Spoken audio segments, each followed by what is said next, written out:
Heat rises, then stops. That's where Europe failed. That's where Colombia succeeded. In 700 CE, before Vikings reached Newfoundland, before Baghdad's House of Wisdom opened, artisans in the Quimbaya region fused platinum. Not by melting it, not by brute force, but by holding heat just below its melting point, 1768 degrees Celsius. That's sintering. Particles bonding at the atomic level like magnets clicking together, not melting into soup. No molten drip, no pooling, just silent, solid fusion. Europe spent 800 years trying and failing to do the same. In 1750, European labs burned ceramic crucibles trying to reach 1768 degrees Celsius. The platinum didn't flow. It shattered. It crumbled into chalky gray dust. Even in 1829, decades after platinum was officially discovered, British metallurgists admitted, "We can't hold the heat steady enough." The metal refuses. Then came 2025. A team at the Universidad Nacional de Colombia ran the ultimate stress test. They tried every modern furnace, induction, arc, plasma cranking past 2000 degrees Celsius.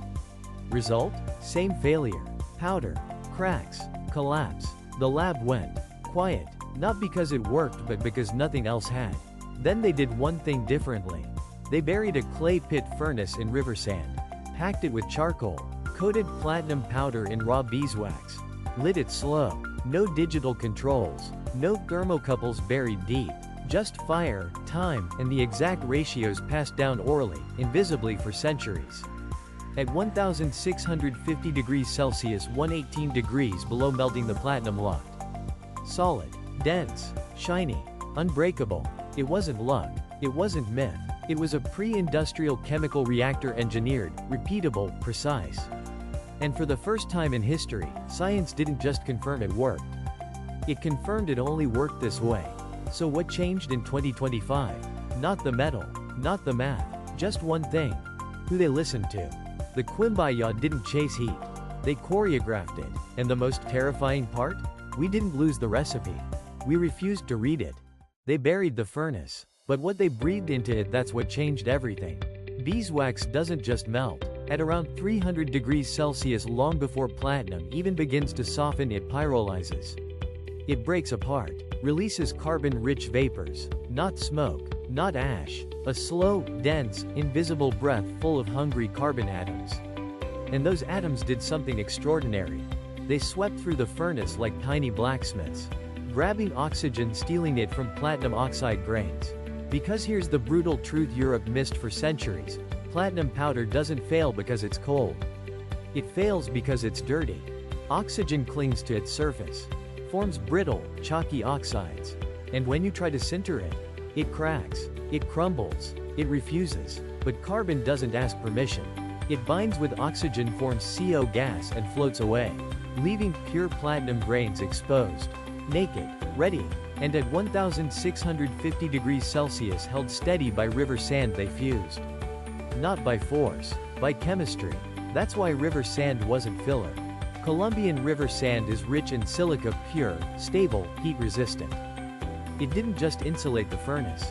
It caged the heat, created a micro-atmosphere where temperature didn't spike or drop, it hovered. Like a slow cooker holding 1650 degrees Celsius for hours. No digital controller needed, just the physics of clay, sand, and charcoal tuned to a single, narrow band. This wasn't casting. It wasn't forging. It was controlled atmospheric engineering. Using local biology, native beeswax, and local geology, river sand as calibrated tools. What if the secret wasn't in the fire, but in the smoke? The 2025 team didn't fail because their furnaces were too weak. They failed because their smoke had no teeth. No carbon, no chemistry. Their induction furnaces blasted clean, oxygen-rich air, feeding the very brittleness they tried to fix. Only when they reintroduced beeswax, raw, unrefined, locally sourced, did the vapors return. Did the oxygen vanish? Did the platinum lock? Solid, dense, shiny, unbreakable. So when the Spanish called it Platina del Pinto, little silver, and tossed it into crucibles, they weren't just discarding metal. They were burning the most precise chemical reactor of the pre-industrial world.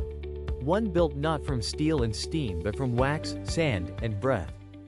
They called it Platina del Pinto. Not platinum, not noble metal. Little silver of the Pinto River. That's the first erasure. Not with fire, with language. A sneer disguised as description. Because when Spanish colonizers dug into Quimbaya riverbeds in the 1540s, they didn't find nuggets. They found grains fine, dense, stubborn, mixed in with gold dust. And instead of asking how it held shape without melting, they called it impurity. Contamination. Waste. So they melted it down with the gold. Not to recover it, to remove it. Hundreds of pendants, hollow, intricate, fused with platinum powder, were tossed into roaring crucibles. Not for study, not for cataloging, for disposal. The platinum didn't survive. It oxidized, it scattered, it vanished into slag. One colonial ledger from Popayan, 1587, reads plainly, removed 37 ounces of platina from gold, batch color improved, yield unchanged. No curiosity, no notation of texture, density, or resistance. Just removed. That's how knowledge dies, not with a bang, but with a footnote. For over 150 years, European metallurgists repeated the same dismissal. In 1812, a British Royal Society report labeled Quimbaya platinum work preposterous, a word lifted straight from colonial inventories. In 1849, a German assayer wrote, "No known furnace could produce such cohesion without fusion, therefore, the objects must be later forgeries." They didn't test the artifacts. They tested the assumption that indigenous people couldn't engineer chemistry. And when the assumption failed, they blamed the evidence. Not the logic, not the furnace, the people. So what survived? Fewer than 20 verified Quimbaya platinum pieces. 12 sit in Bogota's Museo del Oro behind bulletproof glass, under climate control, lit like relics of a lost religion. Each one is a statistical impossibility. Because platinum doesn't fossilize. It doesn't endure neglect. It endures only when treated precisely at 1650 degrees Celsius, in reducing atmosphere, with carbon-rich vapors flowing like breath. Which means every surviving piece is proof not just of skill but of resistance. Resistance to smelting, to dismissal, to the quiet, systematic burning of an entire technological lineage. The 2025 replication didn't just confirm the method worked. It confirmed something far more brutal. The technique wasn't lost. It was melted down. And the most terrifying part? We didn't need new furnaces to rediscover it.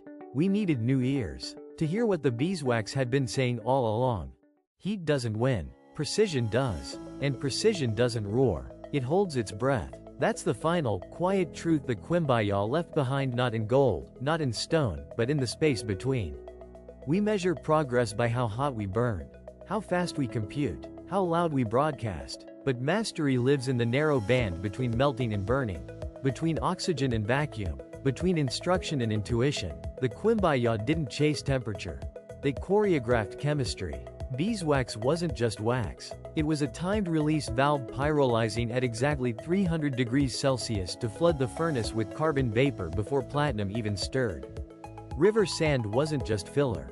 It was thermal memory, silica rich, stable, slow to absorb and slower to release, holding 1650 degrees Celsius steady for hours, not seconds. Charcoal wasn't just fuel. It was atmosphere control, burning low and long, starving the chamber of oxygen while feeding it carbon. 3 elements. No manuals, no thermometers, just generations of hands learning how the sand sighed, how the wax breathed, how the fire hummed when the platinum locked. That's not craft. That's co-evolution. Native bees built hives in riverbank cliffs, their wax uniquely rich in long-chain hydrocarbons. The same river carried silica-laden silt, fine, pure, insulating. Charcoal makers knew which wood, which airflow, which ash ratio created the perfect reducing blanket. This wasn't portable knowledge. You couldn't export it to Spain. You couldn't scale it in a factory. You couldn't patent it because it lived in the ecosystem, not the equation. So when the Spanish melted down the pendants, they didn't just destroy artifacts. They incinerated the only laboratory where that knowledge could be taught. No bees, no sand, no river, no firekeepers. The technique didn't fail. It unrooted. And when it vanished, it didn't leave a gap. It left a silence so complete science spent 150 years calling it impossible. Then came 2025. Not with a breakthrough, with a surrender. The lab didn't win by building a better furnace. It won by burying the furnace. By going quiet. By trusting the rhythm of clay, not code. By letting beeswax raw, local, unrefined do the talking. That's the real secret. Some genius is so perfectly adapted to its world. It disappears the moment the world changes. Not because it was weak. Because it was woven. So ask yourself, what else are we calling primitive because we only recognize intelligence that shouts? What else are we burning because we haven't learned to listen to the pause? Heat rises, then stops.